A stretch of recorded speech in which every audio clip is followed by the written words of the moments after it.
One of the challenges that we have in the UK is global competitiveness, and the reason the AMRC exists is to de-risk and accelerate innovation in the UK.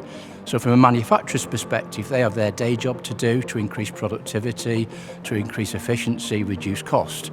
But the challenge that they have is they don't necessarily have the space, the people, the skills or the time to be able to innovate. And that's exactly what the AMRC is here to do.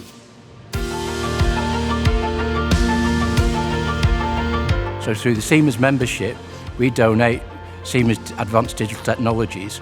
The people here at the AMRC have the skills to be able to use those technologies, and in conjunction with these manufacturers, most of which struggle to find the space and the time to innovate, they can actually try to innovate in this low-risk environment here at the AMRC. We started with the AMRC 12, 13 years ago, focused on machining, but that's evolved considerably over time with the expansion of the AMRC and the expansion of our portfolio as well. So the AMRC are now experts in discrete event simulation, doing that with a lot of our customers, BAE, Boeing, Rolls-Royce and so on.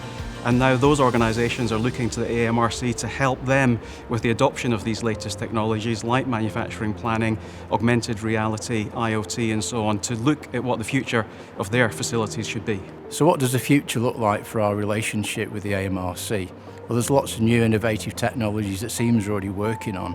So for example, industrial 5G, Wi-Fi 6, mass customisation, industrial cyber security, and productisation as a service. And it's a really exciting time for Siemens to work with the AMRC to deliver some of those projects to make UK PLC more globally competitive.